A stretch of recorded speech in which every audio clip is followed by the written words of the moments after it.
I want to go down for a roll call for quorum. Oh, Maria, Yes. I apologize. I guess we do need to stop for a minute. We haven't started the YouTube. Okay. That was my bad. David Worley, our IT, will allow it. Let us know when it's ready. It has started. Yes. Okay, I apologize, everyone. Okay. This is Maria Angelica Deep. I want to call to order the street committee from October 13, 2020. Thank you very much for attending. I want to go down the roll call, and please let me know if you are here on the call. Grant Anderson. Here. Charles Andrews. Here. Here. Thank you. Celeste Garza.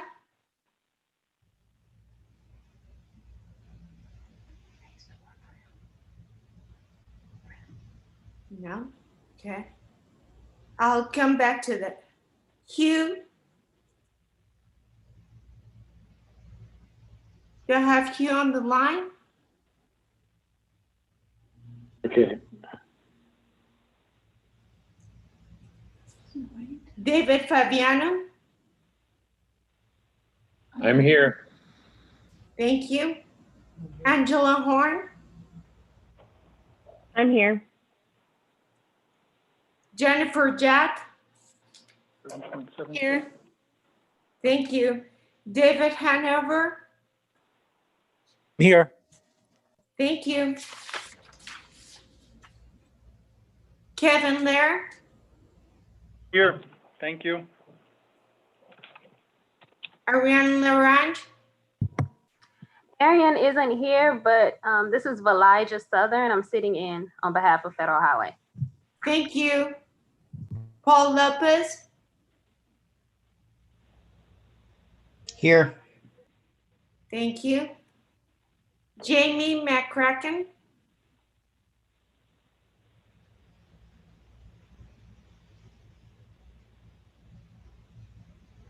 Okay. Brad Novacek.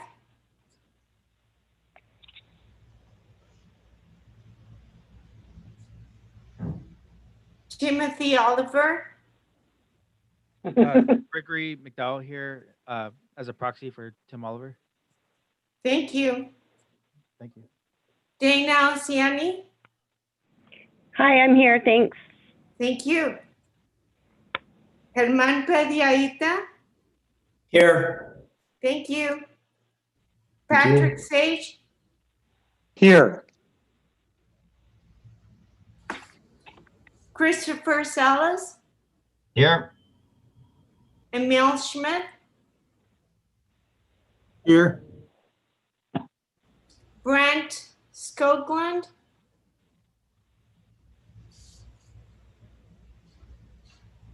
David Smith. I'm here. Thank you. Brandon Squire. And Leticia Vargas. Here.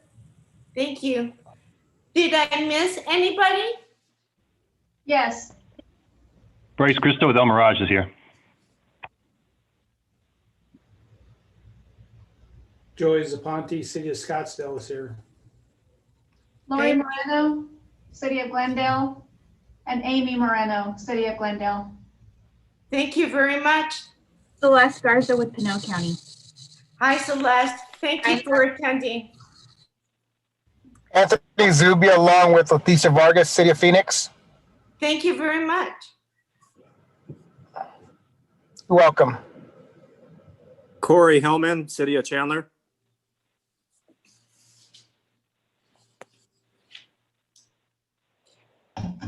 Dave Meinhardt, City of Scottsdale. John McFarland. Oh, sorry. John McFarland from the City of Surprise as well. Luis Gomez, City of Chandler. Thank you. Anybody else? Thank you. We do have a quorum, so this meeting of the MAG Street Committee is called to order. As a reminder, please mute your microphone to eliminate any feedback. You will have the opportunity to either raise your hand or use the chat box to be recognized, at which time you can unmute your microphone to talk. You can also use the chat for any question or comment. I won't be looking at the chat, but 3 staff members will from MAG and they will help me out. Call to the audience. This is item number 2. Members of the public were asked to submit written comments related to this meeting through the MAG website. Comments may be sent at any time leading up to the meeting, but must be received at least 1 hour prior to the posted start time of the meeting.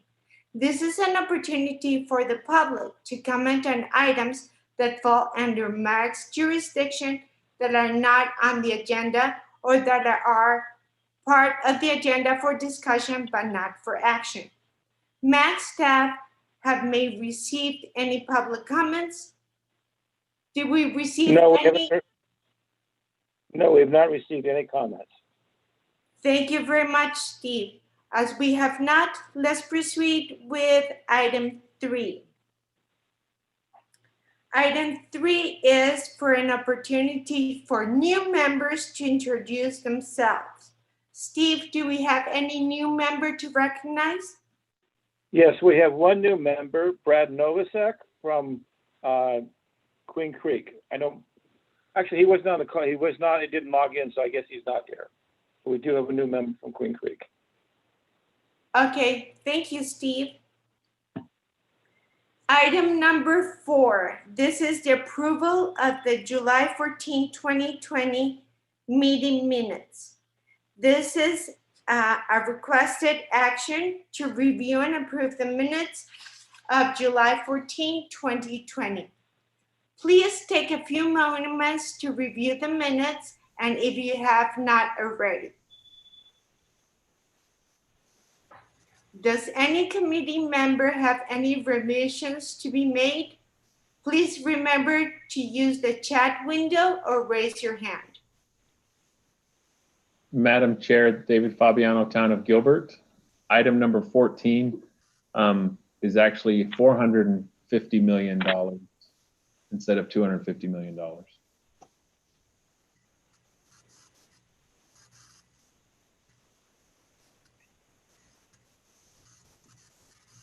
Thank you, David, for your comment. Any additional comments? Madam Chair, this is David Smith with City of Scottsdale. The announcement under item 15 was intended to be under item 14 as an update from member agencies. I propose to relocate the announcement under the appropriate item.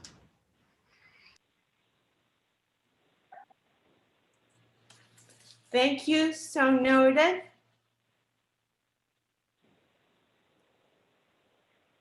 Could I have a motion to recommend approval of the meeting minutes with these 2 revisions of the July 14, 2020? Please indicate by raising your hand if I have a motion. Do I have a motion? I move that the revised minutes be approved. Thank you. Do I have a second? Second, Madam Chair. Who's this? David Fabiano, second. Thank you. I have to make a roll call because this is an item that we're going to vote. So please bear with me. I'm going to read again everybody's name.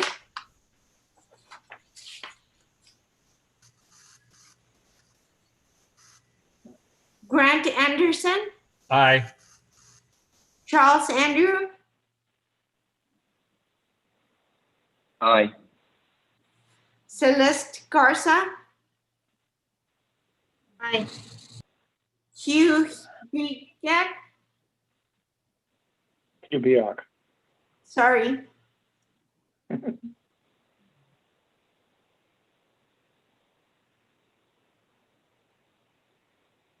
Bryce Christo, Aye.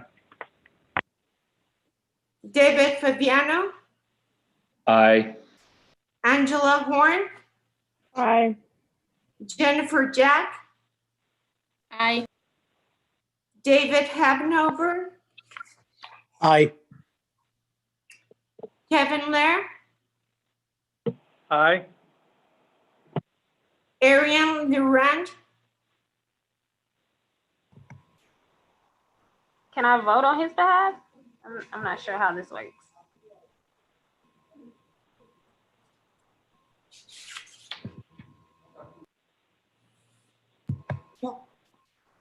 Yes, you can.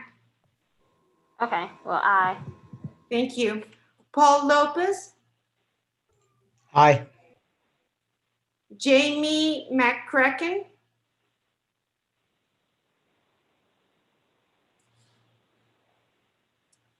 Brad Novishek,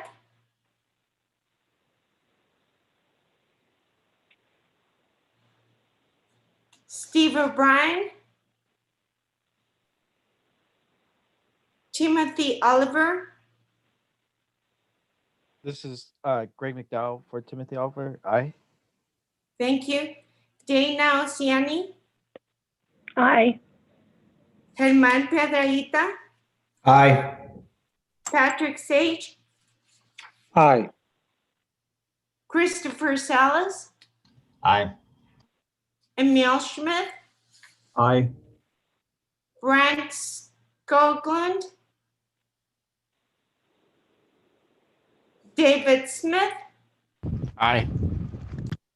Brandon Squire,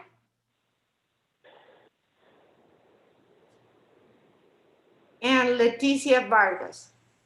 Aye. Those are the people I have listed that can vote. With a motion and a second, the motion passes with any revisions noted.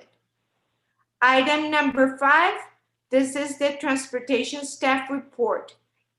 The MAG staff member, Kristen Myers, will now provide updates and a report to the committee. Kristen?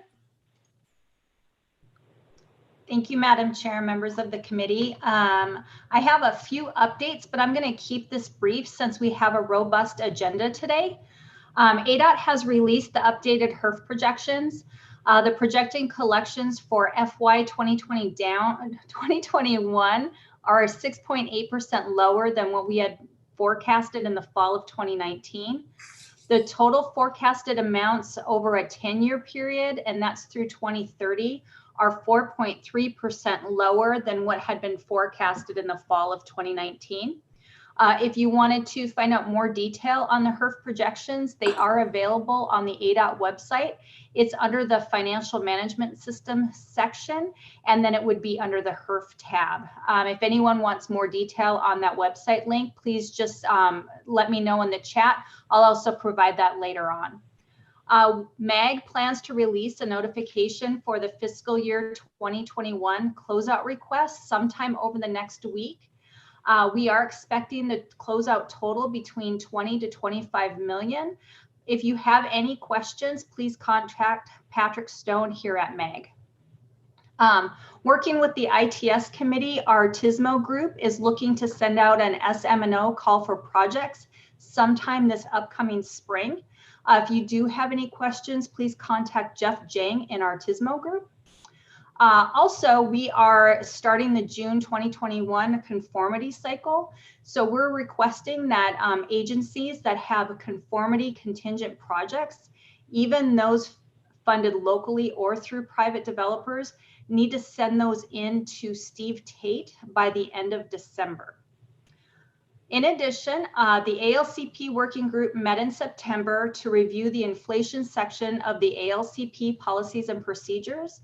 The ALCP policies detail the process for the application of inflation to increase program reimbursements annually. However, inflation has not been applied since 2012, as the MAG Regional Council has approved continuing the one-year exception to this policy as part of the program's annual update process that happens every June. There was consensus by the ALCP working group that the elimination of inflation should be recommended, as it would increase the amount of funding available in advance of a potential ALCP rebalance. The proposed revision to the policy will go through the committee cycle in November, and this actually starts at the end of this month with Transportation Review Committee, and then will go on to Managers Committee and so on.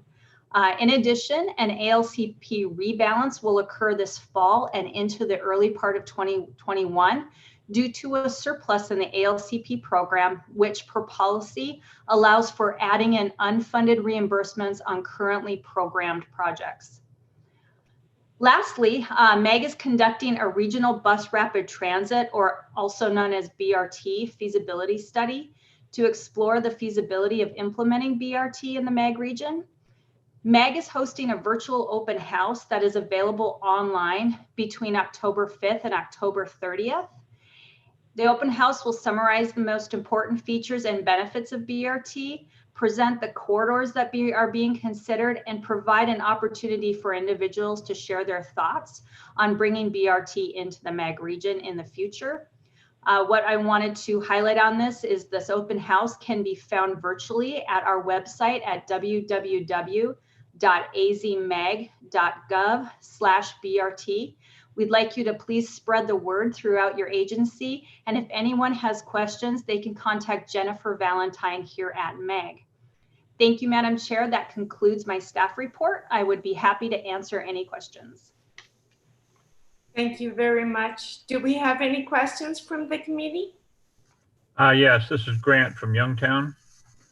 That was a great report, Kristen. However, it's a little long for me to remember everything. Could you send that out in notes to the committee? Madam Chair, thank you, Mr. Anderson. I do have everything right here in front of me. I'll be happy to send it out. Thank you. Thank you, Grant. I was going to ask the same thing. Thank you. Okay, item number 6. We'll proceed if there are no additional questions. Item number 6, review of the PM10 paving of unpaved roads applications for federal funding. On September 10, 2020, applications for the MAG paving of unpaved roads to be funded from the CMAG funds were due, and 6 eligible applications were received. Project selection and review for this funding is to be guided by the MAG Federal Fund Programming Guidelines and Procedures as approved by the MAG Regional Council on June 24, 2015. A copy of the guidelines may be downloaded from the MAG website. MAG staff will invite each applicant to present their project or projects. The committee will be able to ask questions after each presentation. As a reminder, please use the chat window or raise your hand if you have any question. MAG staff, can you please call on our first presenter? Okay, the first presenter is the Chandler number 1 paving project. I believe that would be Kevin Lair, although I believe I didn't hear his name in the roll call, so it might be Corey Hillman. I should note that in the presentations, the review, the committee should focus on establishing A, that the project doesn't have any fatal flaws, that the cost estimate is reasonable, that the schedule is reasonable, and that the performance data, in this case ADT, is reasonable. So I'll turn it over to the Chandler representative.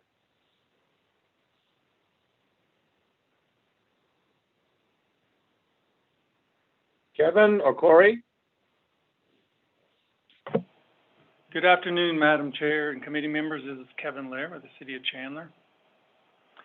This afternoon, we'd like to present a couple projects to you. The first one being 10.31 miles, and actually that's a misprint. It should be 10.77. We added some alleys we forgot, so we apologize. It just didn't get updated in this presentation as far as what's out there for y'all to look at. Our project, we currently maintain about 110 miles of alleys.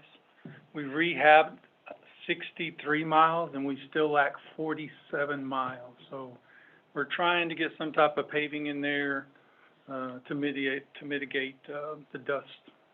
This particular project is in west central Chandler. Project mitigates dust by replacing 4 to 6 inches of dirt or older ABC with asphalt milling material. The surface material utilized is discarded. New crushed asphalt is brought in, milled in, recycled to create that driving surface. Alleys are used by our homeowners, utility companies, garbage trucks for access to backyards, utility boxes, garbage cans on a daily basis. This project will improve the alley surface, improve the air quality, and reuse recycled material that is considered discarded from other projects. Are there any questions?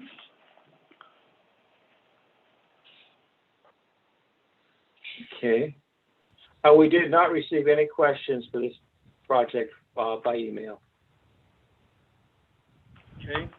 I will move to the second project we're requesting. Same process as before, same requirements are what we're trying to mitigate is the dust as well. This particular one is a little bit larger. It's almost 20 miles, 19.99 miles. Same thing, mitigate dust by replacing 4 to 6 inches of dirt or older asphalt with asphalt millings. That surface material is discarded. We bring in new crushed asphalt, relay it, shoot it with a prime or an emulsion on top to settle it in, and makes for a really good driving surface. Any questions on this particular project? Again, Madam Chairman, we did not receive any comments by email on this project. Thank you for allowing us to present this to you all. Thank you. Okay, the next presentation should be for the city of Gilbert, their 001 project. The presenter should be, I believe, David Fabiano. Good afternoon, Madam Chair, members of the committee. It's an honor to be able to visit you this afternoon. The project that the town of Gilbert is advancing here is one for a half a mile of road down in the far south portion of the town. Muse Road is a unimproved unimproved road right now that serves these residents. It's only way in and out. That project right now, this graphic is actually a little bit in error. We have that road is a public road. There are some pieces of right-of-way that are yet to be perfected. There are small portions of that project. If you want to go ahead and go to the next picture, the next slide, please. This is just a photograph of what the eastern end of that project shows you what that surface looks like right now. Next slide, please.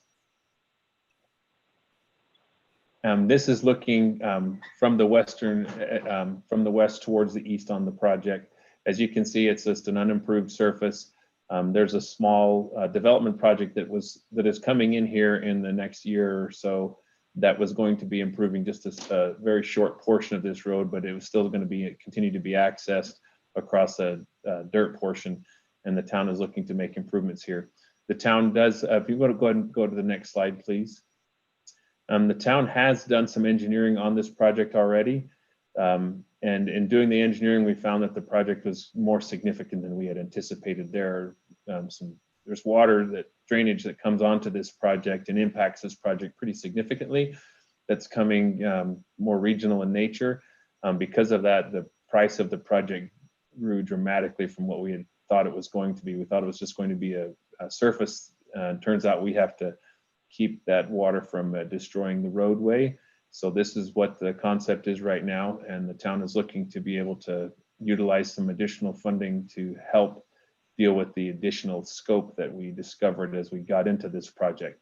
And that is all I would have to share. If there's any questions, I'd be happy to try to answer them for you now. Again, there was no comments received on this project. Thank you. David, I do have a question, and thank you so much for the presentation. If I recall correctly, your application said that the town had secured all the right-of-way, and in your map, you're presenting both private and public roads. So is the project going to acquire the right-of-way and make everything public to be able to pave it? I'm a little bit confused about the holistic view of the project.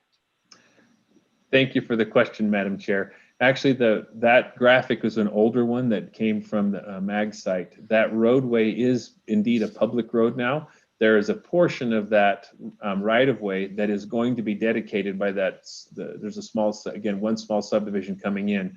They actually own a piece of that. They're going to be dedicating it. So there's a small piece that's getting dedicated to the town. There are some construction easements that will have to be taken care of as part of this. And a little bit of drainage easement that has to be taken care of it. So the right-of-way is really to take care of some of those ancillary things that go along with it from the construction perspective, and just that drainage, making sure we have the space for the drainage facilities that have to be there to protect the road. Thank you. Okay, the next project is the Salt River Pinal Maricopa Indian Communities 23 Paving 001. Ms. Jennifer Jack will present. Thank you. Good afternoon, Madam Chair and members of the Street Committee. The first project is on Palm Lane and Westwood Street. It is on the northwest side of the Beeline, SR 87 and McDowell Road. It provides access currently to a cemetery that is going to be expanded. On Palm Lane, it is 0.35 miles long, and Westwood is a 1/4 mile long. We did not take traffic counts, and so we are using our default value of 50 ADT for this type of roadway. With the cemetery there, it is likely that that's probably higher in real life. And for this project, we are requesting just under $590,000. If you go to the next slide, these are some pictures of Westwood. And next slide, some pictures of Palm Lane. Towards the end of Palm Lane, where the cemetery is going to be expanding to the west, we'll have to remove some of the trees and make the section look the same as the rest, but a majority of it is like the first two pictures on Palm. Next slide. And this is our rural local road cross section. Basically putting in 2 inches of asphalt on 6 inches of aggregate base. And it's a 24-foot wide roadway. And that concludes my presentation for the first one. Okay, any questions about this project? Actually, I did. This is David Fabiano with the town of Gilbert. Jennifer, that section having a 24-foot width, is that something that you believe is going to be adequate for the type of use that is going to be happening in this area, or is that something that might need to be looked at with maybe some additional, the shoulders being wider? That we are getting a 50-foot right-of-way, and so that is our typical section for that one. We expect that, and there's existing conditions with the cemetery in place, so we expect that should be sufficient and that visitors will enter into the cemetery, and so this is the typical section we are proposing. It should be satisfactory. I mean, it's a local cemetery. It's not, a public one. It's for community membership. It's rather local. Thank you, Jennifer. Do you foresee having the BIA do any right-of-way, or do you have all the right-of-way secured? We are currently working on right-of-way, and that has already commenced. And we have already started our environmental and cultural clearance as well. There are some known cultural sites in this vicinity, and so we've already funded and began those processes. But yes, we do anticipate right-of-way acquisition. Thank you. Okay, there were no questions received about this project. We now get to go to the next project, which is the number 2 project from Saw River. Thank you. The second project is Stapley Drive. And this is in addition to our application that we made last year for Bunnyville Phase 1, which included 126th Street and Glen Rosa, which is the east-west street that connects 126 to Stapley. We are adding on now Stapley Drive, connecting to the SR 87 Beeline Highway. You can see from the image that we will need to make a realignment so that the roadway will enter in at 90 degrees. The Beeline already has turn bays and everything there. We don't need to make any changes to that to accommodate this roadway, but we do want to, if we're obviously paving it, we want it to meet all of the latest standards and safety criteria and bring that in at a 90 degree. This road carries a significant amount of traffic for a dirt road. It has an ADT of 240. We get a lot of traffic that enters the reservation at this location. It's also important because it provides a second paved egress from this area. Right now, the only other egress is along Indian School. As you can see right there, there's a large wash and there's no other, and north of here off the map, about a half mile north is the Arizona Canal. So there's no crossing at the Arizona Canal, and we have no other bridge crossings over that wash besides at Indian School.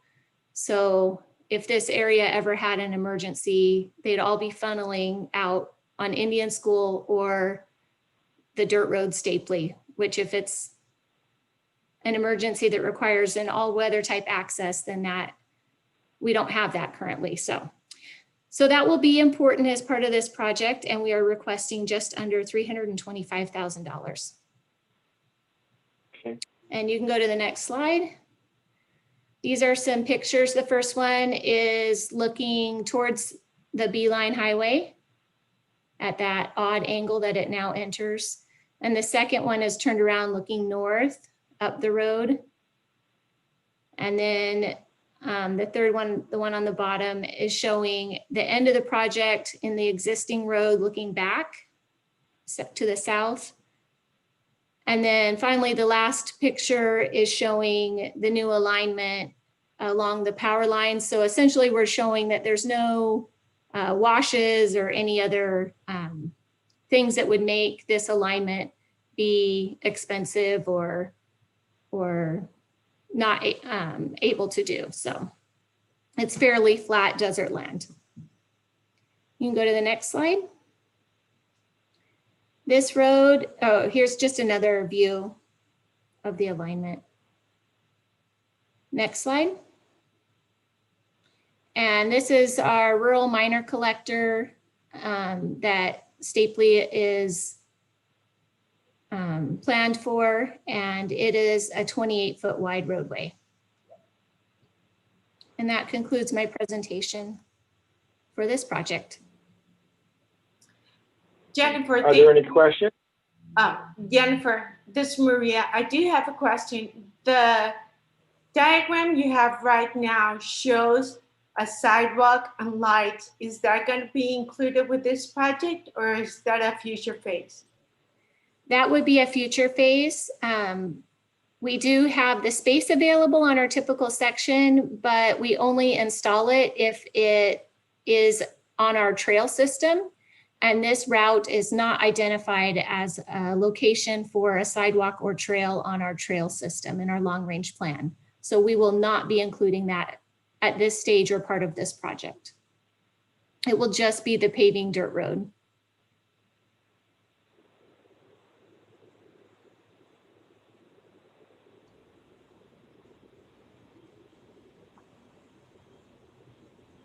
Okay.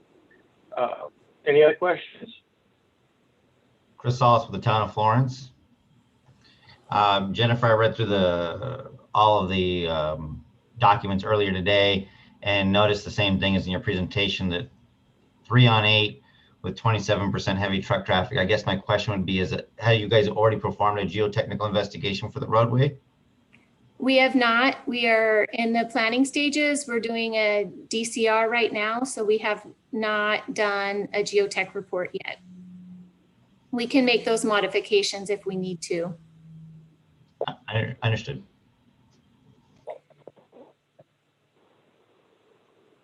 Okay. Any more questions? Okay, we received no questions by email for this project. Guess, should we move to the next one? Okay, the last one is the Scottsdale project. I will turn it over to David Smith. Steve, Dave Meinhardt here. I'm going to go ahead and do the presentation. Sure. And if you can all hear me, Madam Chairman, members of the committee, thank you for your attention. I'll try to keep it brief. The City of Scottsdale is submitting a proposal to pave just under 3 miles of neighborhood roadways in the northern part of our city, shown in the green lines on the map on the screen. These are all neighborhood streets that we are currently treating twice a year with a dust palliative, and the city has been doing that on its own cost for the last 8 to 10 years. And we're now looking to try to take these streets to the next step of having a permanent pavement surface on them. Steve, you go to the next slide, please. These are just some examples to show what the city has been doing for the last decade, basically, on these segments. There's a total of 6 roadway segments that we're looking at doing through this proposal, with ADTs ranging from 12 trips per day all the way up to 134 trips per day. Again, the dust palliative is something that we've been doing to try to maintain some level of air quality in the area, but it is a labor-intensive process that, again, in some cases, we've made 20 trips to some of these roadways over the last decade. Just to note, there was some questions on the project regarding right-of-way. These all are within existing right-of-way.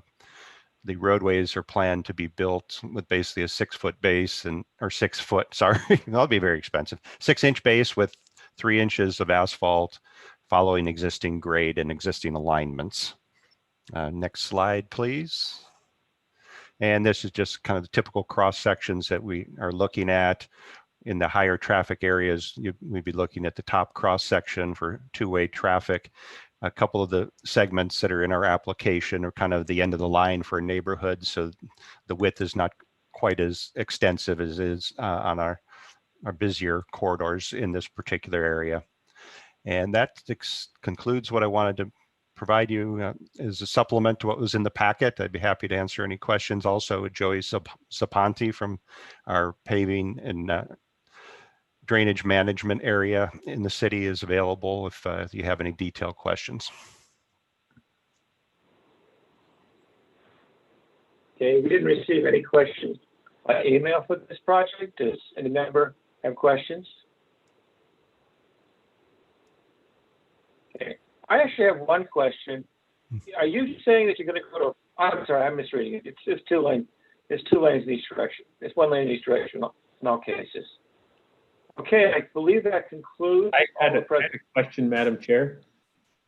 Yes, David, please. Thank you. Dave, in looking at that area, it looked like there's some spots where you've got some drainage issues or where water's crossing the roadway. Are you going to take additional steps there to protect the surface with these improvements? Certainly, Madam Chair. David, those are things that we'll look at during the detailed design. If we need to kind of harden up the edges to make sure that we don't get erosion, that will be done. We haven't gotten to that level of analysis yet, but certainly something that we have to look at. And as I mentioned, Joey, that's right up his alley as far as what he's doing on a daily basis on managing our shoulders and drainage. So we'll be looking to try to keep his work on that area in that regard to the minimum possible.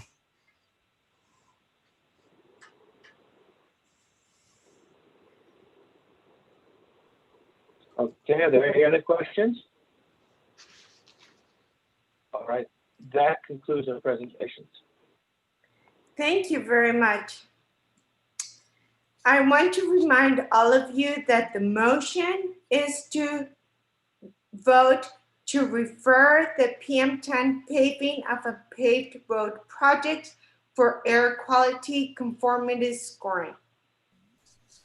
As we have asked all our questions, I want to call for a motion and a second. Do I have a motion? I so move. Grant? Yes. And a second? Second, Herman. Thank you. As this is a vote, I will have to do again a roll call.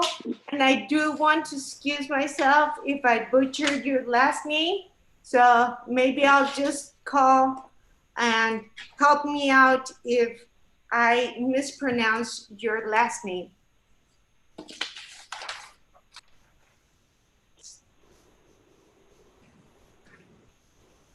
Grant? Correct. Yes. Charles Andrews? Yes. Celeste? Aye. Hugh?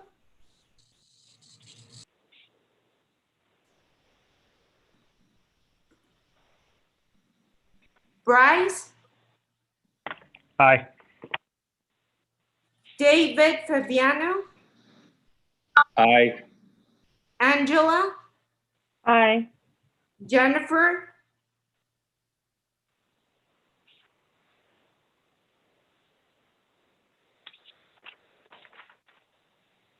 Jennifer Jack?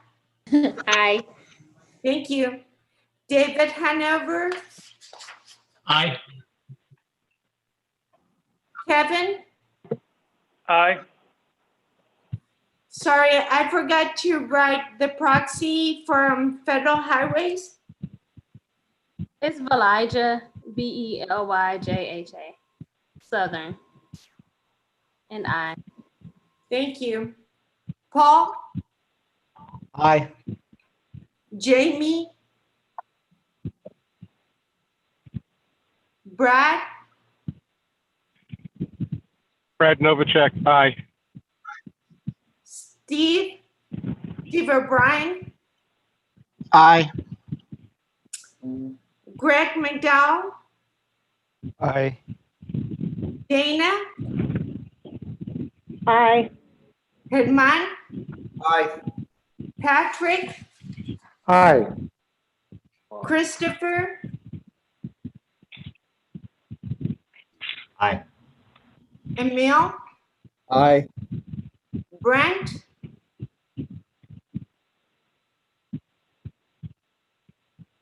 David Smith? Aye. Brandon?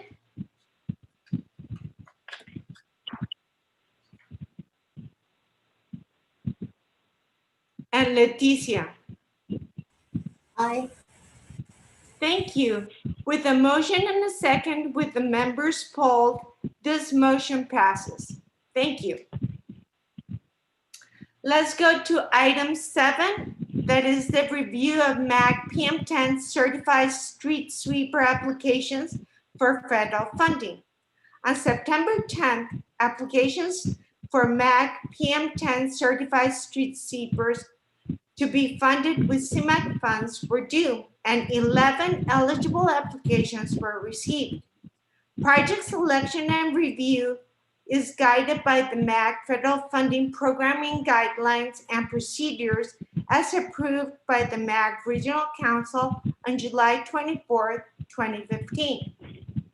You can download, if you're interested, the guidelines in MAG's website.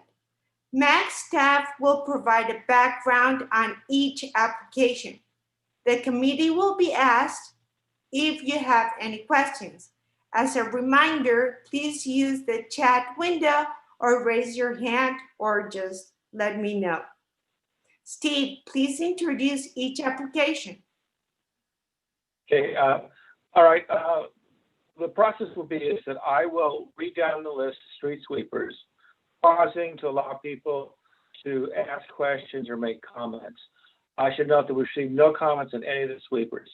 So I'm just going to go down the list slowly and pause and wait a few seconds and then move to the next. So the first one is the Buckeye 2101. Does anyone have any comments? Okay. Now we go to the Buckeye number 2 project. Sweeper, does anyone have any comments? Chandler 01, any comments? Okay. Glendale 01, any comments? Mesa 01, any comments? Phoenix 01, no comments. Phoenix 02, any comments? Phoenix 03, any comments? Phoenix 04, any comments? Surprise 01, any comments? Surprise 02, any comments? Madam Chairman, there are no comments on any of the projects. Thank you. I want to remind everybody that the motion is for us to vote on referring the PM10 certified street sweeper applications for air quality scoring. I will please ask for a motion and a second. Do I have a motion? So moved, Madam Chair. Thank you, David. Second. Kevin Blair. Second, Jennifer? Kevin. Kevin. Sorry, Kevin. That's all right. Thank you.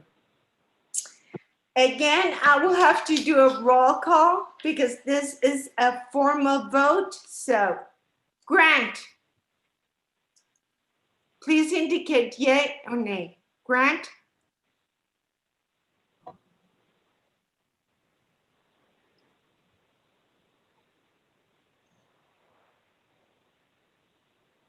Sorry, Grant, I can't hear you. Grant? Yes. Thank you. Sorry. Charles? Andrews? Aye. Scott? Oh, no, it's Celeste. Sorry. Aye. Hugh? Bryce? Aye. David Fabiano? Aye. Angela? Aye. Jennifer? Aye. David Hanover? Aye. Kevin? Aye. Felicia from Federal Highways? Aye. Paul? Aye. Jamie? Brad? Steve O'Brien? Aye. Greg? Aye. Dana? Aye. Herman? Aye. Patrick? Aye. Christopher? Aye. Emil? Aye. Brent? Aye. David? Thank you. David Smith? Aye. Brandon?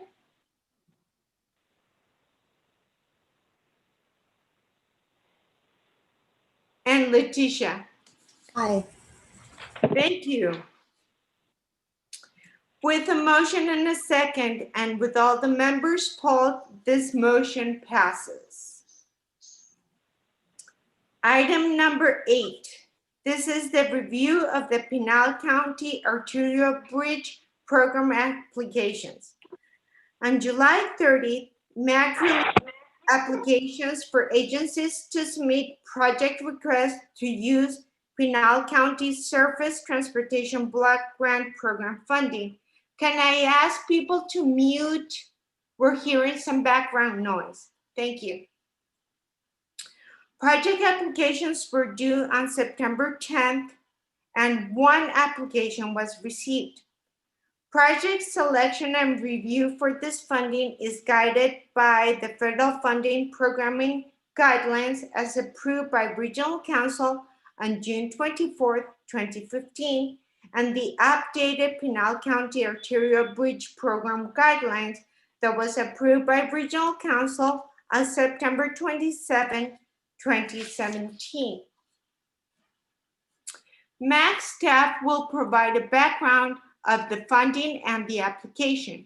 The committee will be asked if they have any questions. As a reminder, please use the chat window or raise your hands. Samantha will provide a presentation and ask the committee for questions. Samantha? Thank you, Madam Chair. So yes, I'm going to go over the evaluation criteria and the overview for the Pinal County Arterial-Bridge program. Next slide, please. So as the background, this program was established in 2015 to program the surface transportation block grant funding that is available to MAG member agencies in Pinal County. So this year for the fall 2020 call for projects, the total available amount we had was just under 1.35 million. It's good for fiscal year 23 or 24. We did not make any changes to the programming or evaluation policy criteria. Next slide. Right, so we have both quantitative and subjective measures that you guys will be using to score the projects. The quantitative measures are going to include for 12% each, the average annual daily traffic, the pavement or bridge condition, peak period speed, and then the segment or intersection capacity. And then for 8.5% each, we have the crash rate or the crash reduction factors. They're both included. And we're going to ask the committee to assess the quantitative data and determine its reasonableness for the project in going in with the scoring. Next slide, please. The subjective measures that are included, each of these count for 5% of the total score for the project. That includes connectivity, proximity to activity centers, the intersection improvement throughput, the improvement for the safety, jurisdictional policy, community involvement, and then your project ranking that you as individuals give it. We revise these measures from yes or no questions that were on the actual application. And then so you can go in and rank them, and then you assess them on a scale of 1 to 5, with 5 being the highest, 1 being the lowest. And then you also have the overall project ranking, which sort of gives you an eye test of how you would rank the application, although of course this year we only have the 1 project. So next slide, please. Again, as was already mentioned, we're going to have the town present their project. It's a standardized presentation, gives a brief overview of the project, and it focuses on the evaluative criteria. Everything on the presentation slides is pulled directly from their application. I don't believe anybody has turned in the score sheet because I don't believe it has been provided to you yet. But we're going to go in and send that out immediately after the meeting with Kristen's notes and the rest of the information. And then you can go in and return that to us within the next 2 weeks. And the email will go in and give the details for that. Again, the scores are going to be kept confidential. And then the final scores with the committee, along with the scoring that we do internally, are going to be presented at next month's street committee meeting. And you'll take action at that point. Next slide. Right, unless anybody has any questions on this process, I will turn it over to the town of Apache Junction. Thank you, Samantha. Raquel Schatz with the City of Apache Junction. Here to do a presentation for Winchester Road from 29th Avenue to 7th Avenue. Next slide. Quick overview of the project. I think I'm the last presentation for the afternoon, so I'll try to make this brief. Our project location map. This is the third and final phase of Winchester Road. The two previous ones were done in the span of a couple of years. It's the last phase that will connect all the way to the US 60X. It is a highly dense residential area there in which portions of the residential use this southern portion where it shows in the dark blue that they use this as a bypass to get to the Highway 60. Otherwise, they'd have to go onto Southern Avenue, over to Idaho, and then down to the US 60. So they bypass Southern Avenue, not having to take a light as a quick way to get to the US 60. There is a little portion of, well, let's go back here. So the purpose for submitting this application is to help with the realignment of the project to the north. And then also the city is also contributing funds to fix the drainage in this area as well too. Next slide, please. Vicinity map, we border Pinal County, also the city of Mesa and the town of Gilbert. Next slide, please. Here we show three cross sections. So this is the southern portion here, Winchester Road and 29th Avenue, where the development had already put in 3 lanes of road. So we're just going to further this alignment all the way through, all the way to Southern Avenue. We show a full 80 feet of right-of-way, so we are not looking at any kind of acquisition of right-of-way, and there are some existing streetlights also. Next slide, please. Here is our next cross-section where we show the intersection of 26th Avenue and Winchester Road. This is the street that a lot of neighborhoods, not just the one adjacent to Winchester Road, but the one probably like a good half a mile over into the big community development. They also take this side street and they head south on Winchester Road and then cut over on 29th to get onto the US 60. So it's kind of it's like I said, they're using this as a bypass so they wouldn't have to get onto Southern Avenue, south onto Idaho, onto the US 60. We do show a slight reduction in right-of-way, but we still have plenty of right-of-way, still no acquisitions necessary. We are proposing 4 streetlights to make this a complete street section. And once again, the city will be funding the cast-in-place pipe that we do have on the application. Next slide, please. And this is our final cross-section here. I just kind of wanted to truly show that the purpose for this is for safety measures. You can see the picture there where there is a slight issue with alignment there. So widening, proposing an extra travel lane in this case would push over the roadway out to the west, out to the east. And so you will actually be able to in future see that red truck going into the correct lane when they're crossing Southern Avenue. And once again, no acquisition for right-of-way necessary. Next slide, please. So we had a couple of issues regarding COVID and trying to do the street counts. So what we were able to do is use from past counts. So we show that we did have an ADT of 4,210 per day. You know, portions of the road here, we do show that that's still satisfactory condition.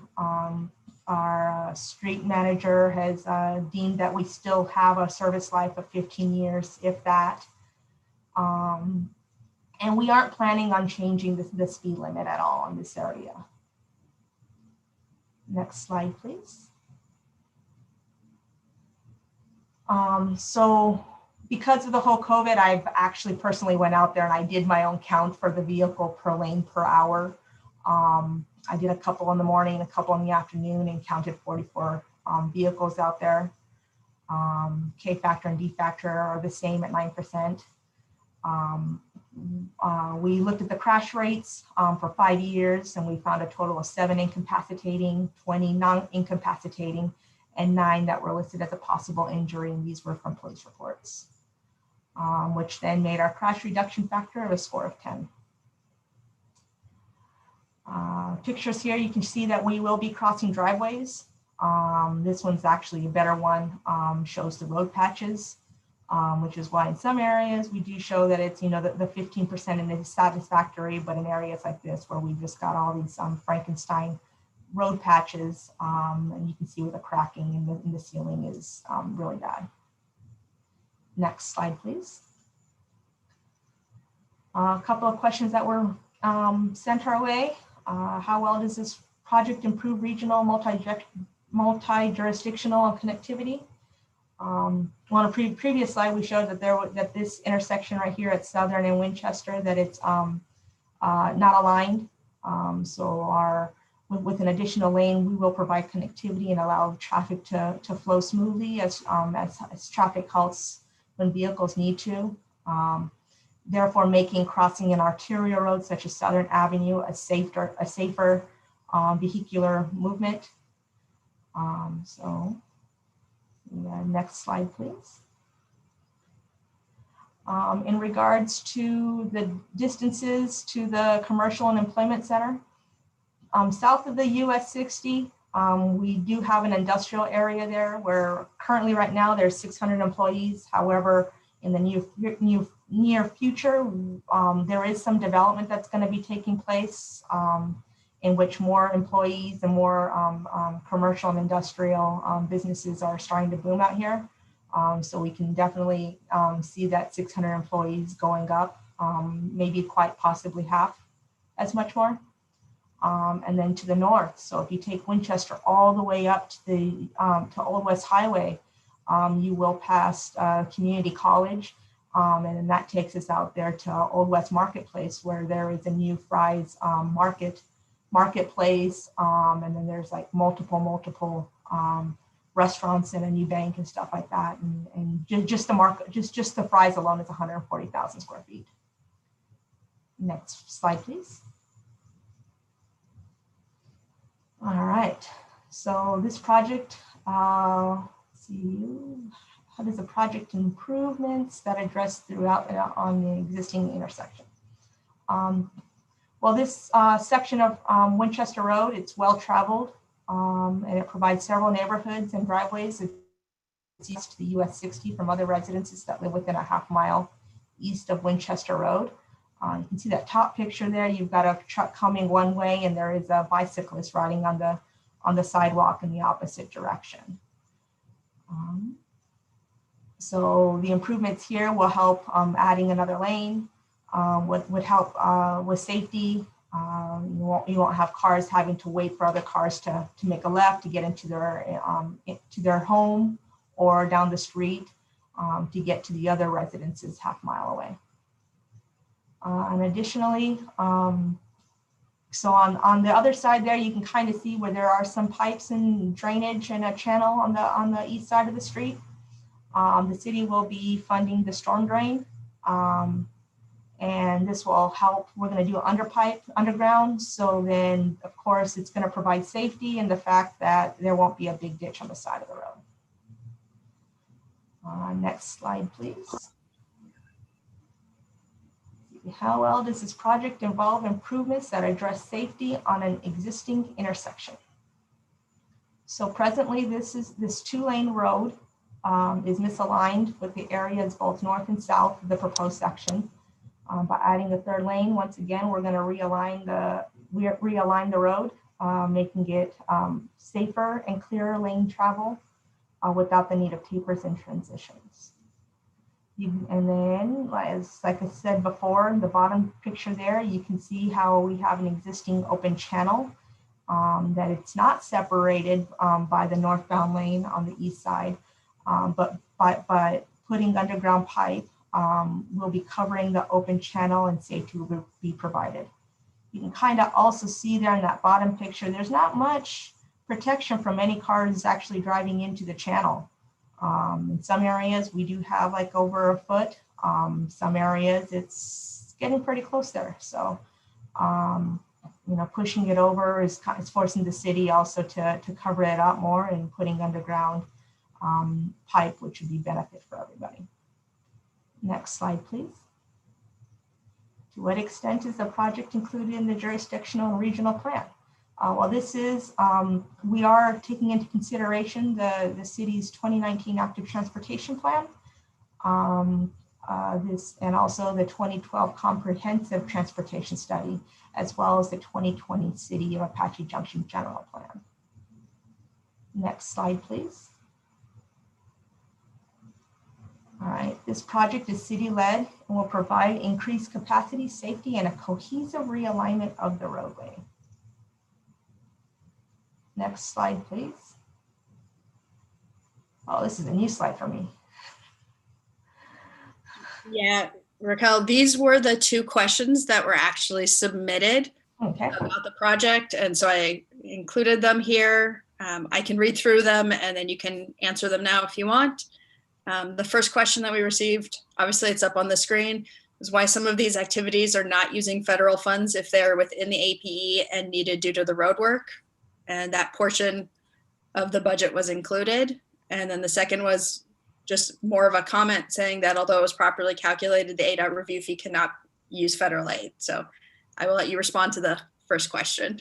All right, well, this federal funds, we only have limited amount of federal funds to be used, or $1.35 million. And everything that we wanted to do, including the storm drain, which was more than $1.35 million.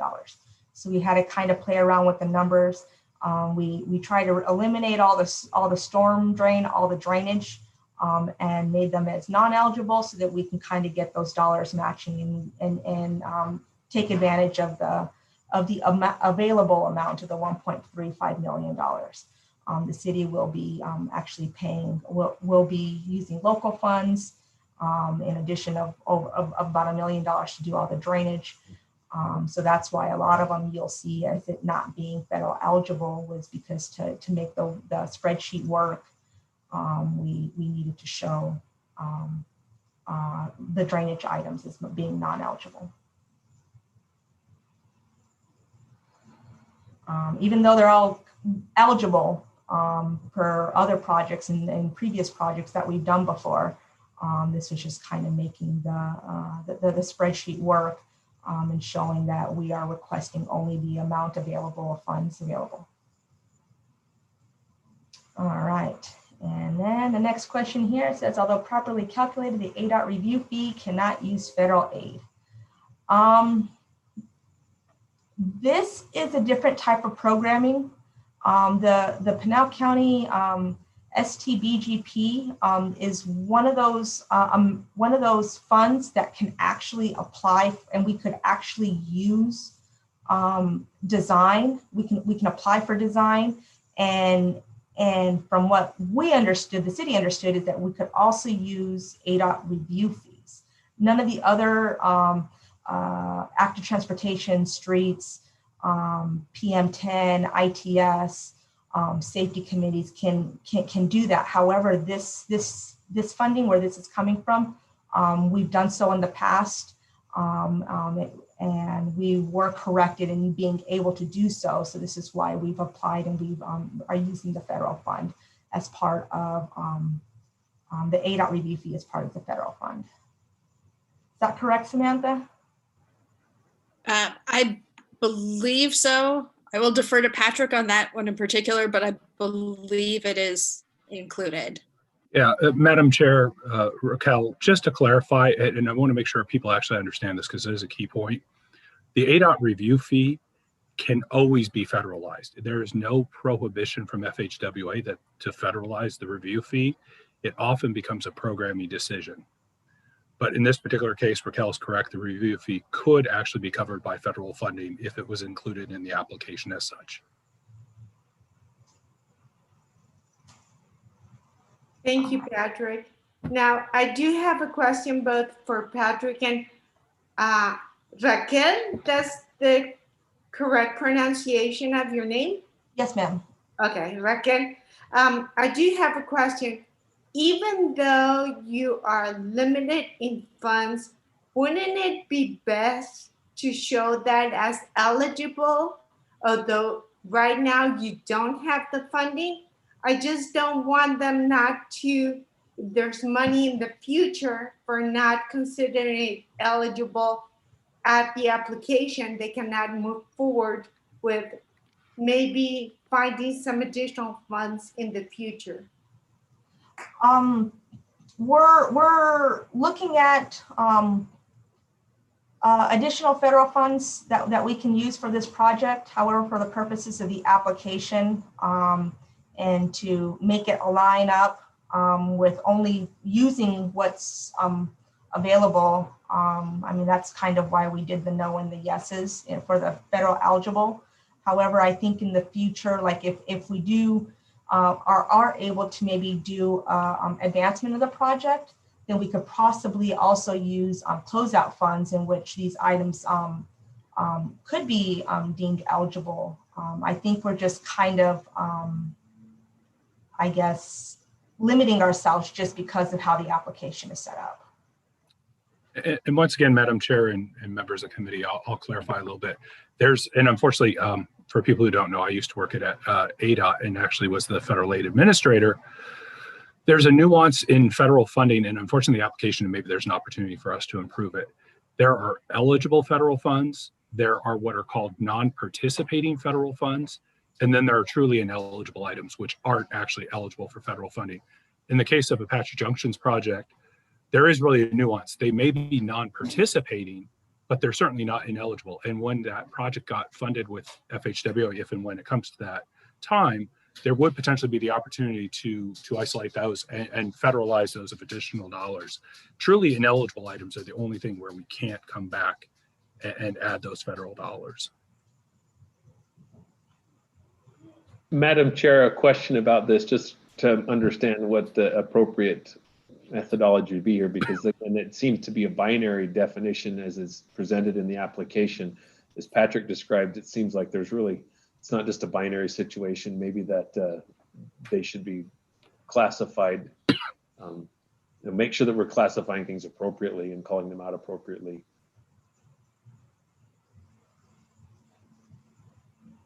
Yeah, and I think that's a great point. And thank you so much for that comment. I do think there's an opportunity on the application, and as we develop the guidance of future applications and calls for projects to identify, you may still say, yes, it's eligible, but there may be a capped amount of federal funding. To Raquel's point, in this cycle, the project certainly exceeded the dollars available in the call for projects. So it was almost self-limited.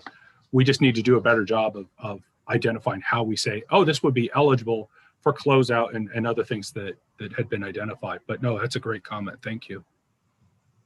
I have a question. Please, Grant. Thank you. I tried to follow all that money stuff, but it was just very difficult from your spreadsheet without categories, headings, titles, totals, and the spread that you said how much something cost and how much federal funds were on it. It was very difficult for me to follow your answer.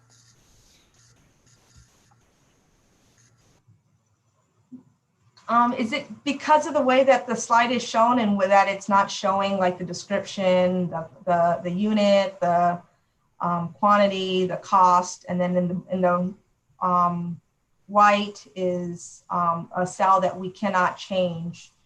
And then the one that says no and yes is where there was questions regarding if it was federal eligible or not. Then the next slide is if it is, then it's the 5.7%, and then the total is all the way there at the end. Yeah, the headings or titles and descriptions were missing, and correct. It was very difficult to understand what you were doing.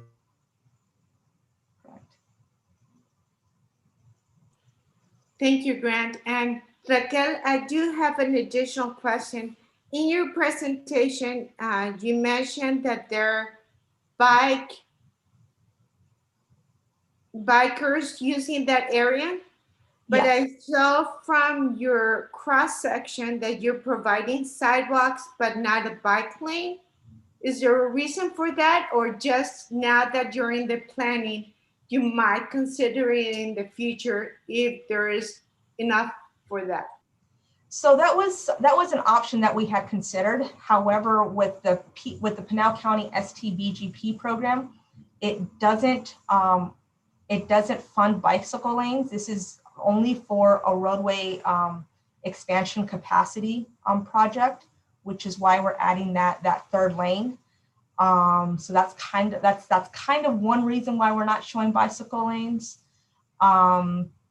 And that's also a reason why we were showing that the city is funding the storm drain, purely because the purpose of this project is just for the roadway expansion.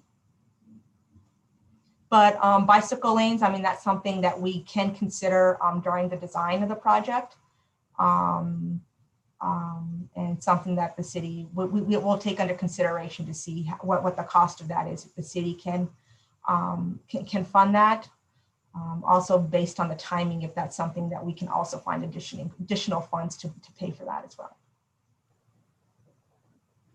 Thank you. Madam Chair, Raquel, Maria, I'll check in on that one. I'm not 100% sure on the funding. The one thing to remember, of course, is STBGP is the most eligible category of federal funding.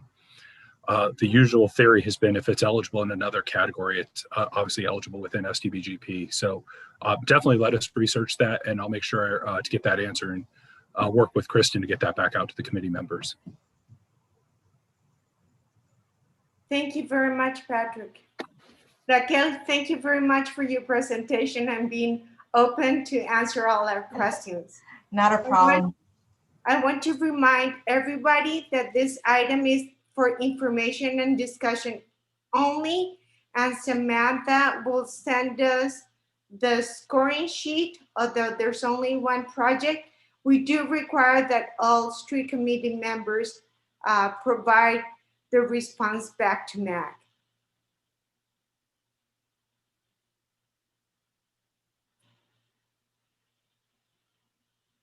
Thank you. Let's proceed with item 9. This is the request for future agenda items. Does anybody have any future agenda items they would like to see in the next committee meeting?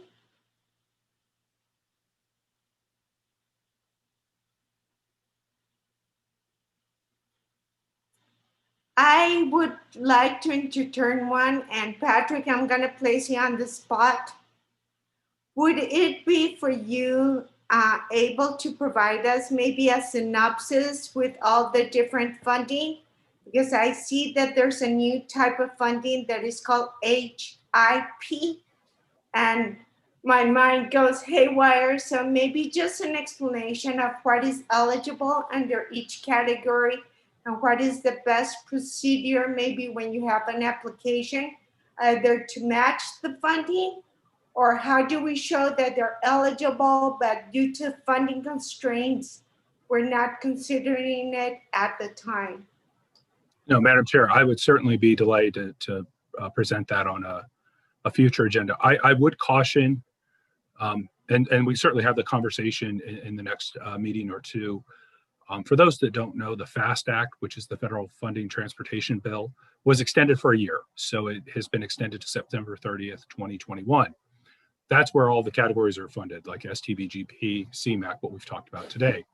That being said, if there's a new infrastructure bill, some things could change, and obviously we might have to have a secondary conversation if and when that does. But I would be more than happy. I love talking about federal funding, so it'd be my pleasure to do that. Thank you very much.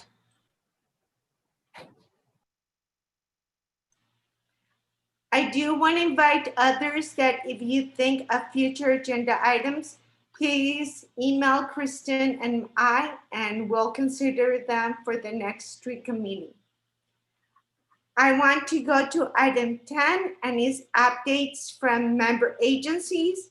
And I would like to invite all members to share information related to ongoing street-related project activities in their jurisdiction. Please use the chat window or raise your hand if you have any information you want to provide. I will start. Just to let everybody know, we're starting with the Southern and Stately construction, roadway construction. So anybody that knows that is close to US 60, and we're thinking that it's going to take an 18-month duration for that construction. They're currently doing utility relocations, and please do not go through that intersection. If you can just stay out of that location, that'd be great. Also, there's going to be on November 3rd a bond question. We're going to ask the residents if they approve a bond on $100 million bond, and we foresee that funding for the next 5 years. Any additional updates? Hi, Maria. This is Angela. I just wanted to let everyone know that the county does have their TSP 2040 public interactive map available on our website. I will add the link to the chat.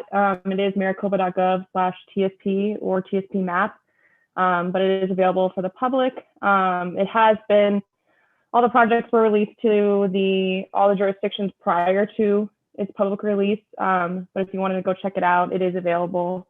And like I said, I provided it in the chat. Thank you, Madam Chair. Thank you. Paul, you raised your hand.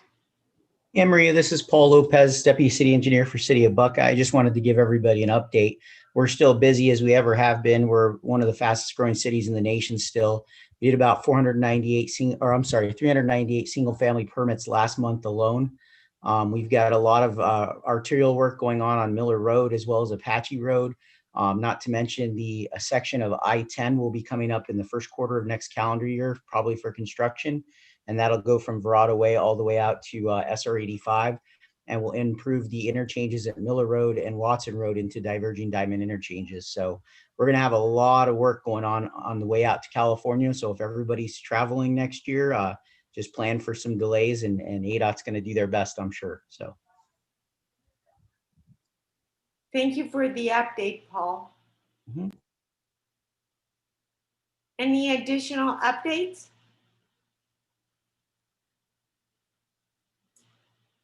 Hearing none, let's proceed with item 11. It's just an information that the next meeting will be held virtually Tuesday, November 10th, 2020. I do want to ask a question. Will the air quality conformity scores be available then, Kristen?